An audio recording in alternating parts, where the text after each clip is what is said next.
Bonsoir à tous.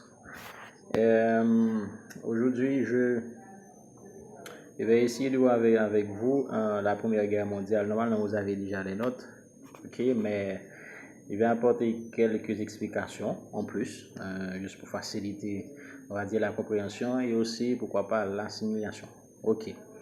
Nous allons voir la Première Guerre mondiale. On va laisser de côté la révolution russe pour l'instant. On verra la Première Guerre mondiale du 28 juillet 1914 au 11 novembre 1918. Ok. Alors, le plan de cette leçon, ça c'est l'introduction. Ok. Ensuite, on aura à voir les belligérants. Quand je dis les belligérants, les forces en présence. On verra également les causes de la Première Guerre mondiale, la mondialisation, comment la guerre est devenue mondiale, et aussi les caractéristiques de cette guerre. On aura à voir les traités de paix, pas mal de traités de paix qui ont été signés après la guerre, dont le fameux traité de Versailles. On va voir ça, un traité de paix. Et pour terminer, on verra les conséquences de la Première Guerre mondiale. Voilà. Ok. Donc, on va commencer par le commencement, la Première Guerre mondiale. La date, c'est du 28 juillet 1914 au 11 novembre 1918, la Première Guerre mondiale. L'objectif, c'est de dégager les causes, les conséquences et les caractéristiques de cette guerre. Le véritable conflit, on va dire le premier conflit majeur que le monde ait connu, donc la première Guerre mondiale. Ok. Ici, on nous dit la domination du monde par l'Europe est la caractéristique fondamentale de la fin du 19e siècle et du début du 20e siècle. Ok. Donc, l'Europe est présente partout dans le monde économique, financier, technique et culturel. Mais l'Europe qui domine le monde n'est pas une, elle est divisée. Ok. Et à l'aube du XXe siècle, la compétition et les heurts entre les puissances impérialistes sont les caractéristiques essentielles de la vie européenne. Et la Grande-Bretagne se sent menacée par la montée en puissance de l'Allemagne. Donc l'Europe était certes puissante, mais l'Europe était divisée. Et la Première Guerre mondiale allait remettre en question l'hégémonie de l'Europe sur le monde, la domination. Qui dit hégémonie dit domination. C'est le premier conflit qui engage véritablement l'humanité. Ok? Mais en réalité, la guerre qui éclate en 1914 a pour théâtre l'Europe. Okay? Donc la guerre elle va se dérouler uniquement en Europe, sur le continent européen. Mais à cause de ces implications, elle est considérée comme une guerre mondiale, bien que la guerre se soit déroulée uniquement en Europe, mais elle va être considérée comme étant une guerre mondiale. On verra ça un peu plus loin, c'est à cause de ces implications. Ok. Maintenant, voyons rapidement les belligérants. Qui dit les belligérants, ce sont les forces en présence. Donc, les belligérants sont regroupés en deux camps. Donc, un premier camp est formé par les pays de la Triple Entente. On a l'Angleterre, les pays de la Triple Entente, c'est l'Angleterre, la Russie, la France. Et un deuxième camp formé par les pays de la Triple Alliance ou Triplice. On a l'Italie, Autriche-Hongrie et l'Allemagne. Ok? Et on va voir que le déroulement de la guerre contre les Américains a intervenu aux côtés des Alliés. Les Américains, au début, les Américains, ils étaient restés, on va dire, écartés de la guerre. Donc, ils assistaient. Ok?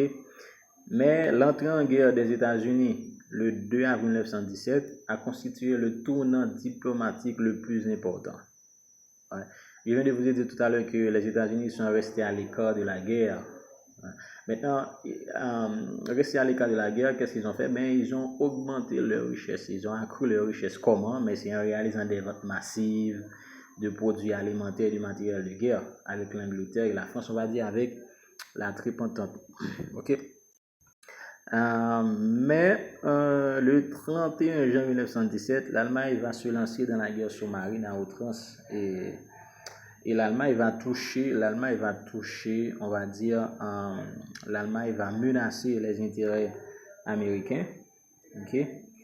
Et l'événement qui va pousser les Américains à entrer en guerre à cause de la guerre sous-marine, il y a eu le 7 mai 1915, il y a un bateau de guerre nommé le Lusitania. Donc, ce bateau a été torpillé par l'Allemagne.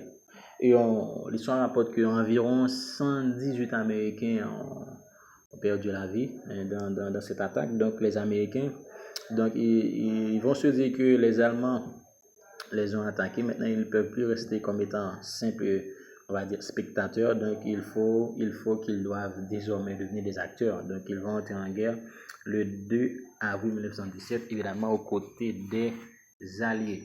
Voilà. Maintenant, quelles étaient les causes de la Première Guerre mondiale? On va dire la cause immédiate, la cause occasionnelle, celle qui a mis feu aux poudres, c'est l'attentat à Sarajevo, voyez, contre François Ferdinand et sa femme, qui était héritier du trône d'Autriche. L'histoire rapporte que cette attaque, elle a été perpétrée par le jeune Serbe Gavrilo Princip. Il était âgé de 18 ans, donc le 28 juin 1914. Donc, ça s'est passé le 28 juin 1914. Ça, c'est la cause occasionnelle, la cause immédiate, la cause qui a déclenché la guerre. Mais bien avant, il y a des causes profondes. Il y a des causes profondes, ce qu'on appelle des causes fondamentales. Par exemple, comme cause fondamentale, il y a eu la rivalité des intérêts économiques entre les grandes puissances de l'Europe, notamment entre l'Allemagne, la France et la Grande-Bretagne. Et en second lieu, et il faut compter aussi parmi les causes fondamentales les manifestations du sentiment national, le nationalisme, et pour terminer, les systèmes d'alliance. Les systèmes d'alliance, c'est ce que nous venons de voir tout à l'heure avec la formation des belligérants. Voilà, système d'alliance, triple entente et aussi triple alliance. Ok. Nous poursuivons. Ça, c'était les causes. Maintenant, la mondialisation de la guerre. Là, on nous explique comment la guerre est devenue mondiale. On nous dit que ce sont les alliances des empires centraux, l'Allemagne, l'Autriche, l'Hongrie, contre la triple entente, Grande-Bretagne, la France, la Russie, qui entraînent leurs colonies et leurs alliés respectifs dans la tourmente. On nous dit environ 35 pays au total et la guerre elle est devenue mondiale. Ce qui veut dire que les leaders, les chefs de file de chaque camp, donc les chefs de chaque camp vont entraîner leurs alliés et leurs colonies dans la guerre.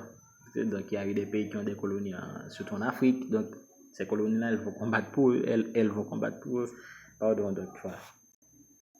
Les caractéristiques de la guerre, on nous dit cette guerre était caractérisée, on va dire, par une guerre totale, une guerre de mouvement et une guerre de position. Une guerre totale, la guerre totale parce qu'elle met en jeu des forces civiles et militaires considérables. Elle a nécessité en outre l'utilisation de nouvelles armes terrifiantes comme mitrailleuses, sous-marins, torpilleurs, chars d'assaut. La Première Guerre mondiale fut également une guerre de mouvement parce que cette guerre est caractérisée par une grande mobilité. Et une guerre de position, on nous dit de 1914 à 1917, les armées vivent dans des tranchées. Et les armées vivent dans des tranchées. Et lorsqu'on dit tranchées, c'est pas le mot que vous connaissez en créole là. Tranchées, ce sont des fosses qu'on creuse dans la terre pour se cacher, pour essayer de piéger l'ennemi. Voilà. L'armée française, par exemple, dirigée par le maréchal Pétain, remporte la victoire sur l'armée allemande à la bataille de Verdun en juin 1916. Donc la bataille de Verdun en juin 1916. Donc, poursuivons. Maintenant, nous allons voir les traités de paix. Les traités de paix, n'oubliez pas, dès qu'il y a une guerre, il faut qu'il y ait un traité de paix pour mettre fin de façon officielle à la guerre. Dès qu'il y a une guerre, il faut qu'on signe des traités de paix pour dire, bon, la guerre est finie, c'est fini, on va signer des traités de paix, des conditions. Ici, nous avons pas mal de traités de paix. On a un traité de Brest-Litovsk signé entre la Russie et l'Allemagne. Ça, c'est petit A. Petit C, on a un traité de Saint-Germain-en-Laye avec l'Autriche. Et avec la disparition de l'Empire Autriche-Hongrie, donc désormais ce sera des États distincts, l'Autriche et la Hongrie. Et l'on va assister également à la naissance de la Tchécoslovaquie et la Yougoslavie. Maintenant, à la fin de la Première Guerre mondiale, l'Empire Autriche-Hongrie va se diviser en Autriche, un pays, et Hongrie. Et ensuite, on va assister à la naissance des États comme la Tchécoslovaquie et la Yougoslavie, sauf que de nos jours, la Tchécoslovaquie est divisée en République tchèque et la Slovaquie. On n'a plus de Tchécoslovaquie de nos jours. De même que pour la Yougoslavie qui a été divisée en 6 pays ou en 7 États distincts. On a également traité du CER avec la Turquie le 10 1920. Voilà. Et je vais revenir au traité de Versailles. Ça, c'est le traité le plus important qui a été signé. Donc, le traité de Versailles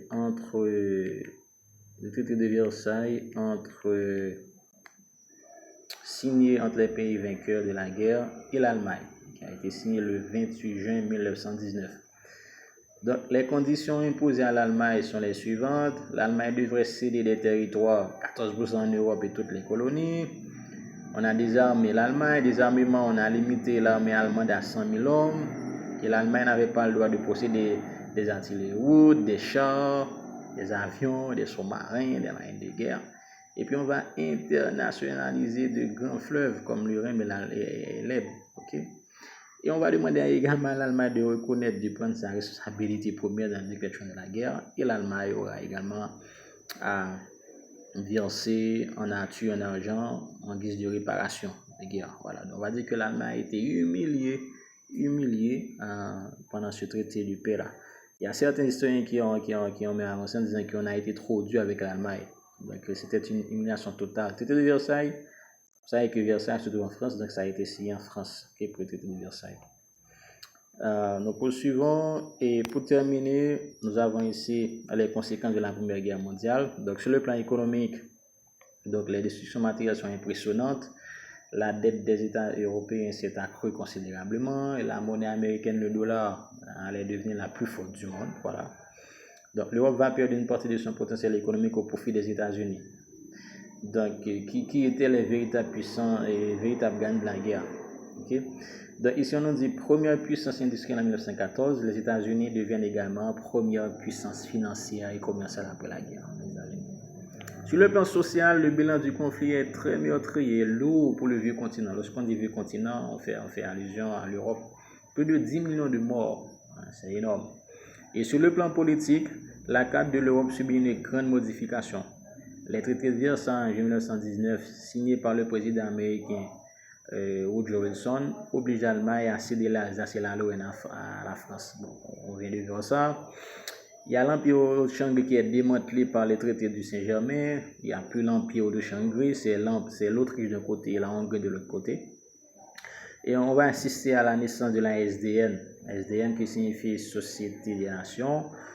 La SDN sera là pour, on va dire, pour régler les litiges, les conflits, pour éviter une seconde guerre mondiale. Okay? Donc, mais bon, tout le monde sait que la SDN a échoué parce qu'il va y avoir une seconde guerre mondiale. Voilà.